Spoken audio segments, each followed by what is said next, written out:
At a church in Evanston, Illinois, an interfaith vigil for all victims of gun violence. The service marks the anniversary of the Sandy Hook Elementary School mass shooting that took place in Connecticut in 2012, one of the country's deadliest attacks. 26 people were killed, most of them children. But since then, mass shootings have become even more common in the US. A database compiled by USA Today, the Associated Press and Northeastern University shows 2023 was one of the most deadly in the US, nearing the record number of 46 mass killings recorded in 2019. The project defines a mass killing as one involving 4 or more people killed, not including the perpetrator. Because it's a complex problem, it requires comprehensive solutions. We need to make sure that there are no more weapons of war in the hands of civilians who are looking to harm themselves and others. We need to invest in community violence intervention programs to interrupt the cycles of violence that we see in cities across the country. The deadliest mass shooting of 2023 took place in Lewiston, Maine.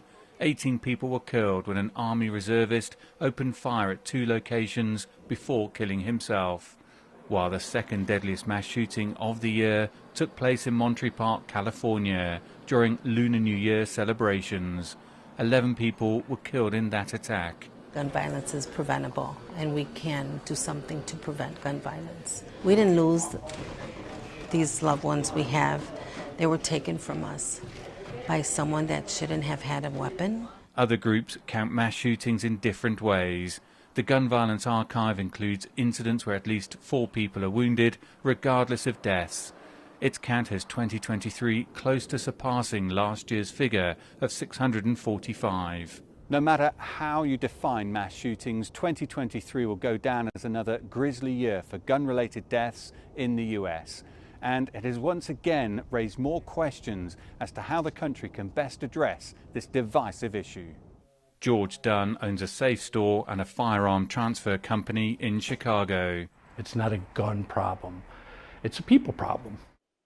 He says he agrees with the introduction of some common-sense gun laws, but ultimately he advocates for more guns in society. Arm yourself, be ready, and again, short of disarming everybody, don't you want to be able to protect yourself? Although mass shootings make headlines, they only account for a small fraction of the gun murders that occur each year. George Velasquez is a violence intervention and prevention program manager, as well as a chaplain in Chicago. How do we take the guns out of those that are doing wrong? So one of the ways that we've been doing this is through violence prevention, going into the streets, more on the intervention side, mediating conflicts between gangs, trying to help those that are on the streets with guns understand that their actions have consequences. It's been more than a decade since the world reacted with horror to the events of Sandy Hook. But the answer to America's mass shooting problem appears further away than ever.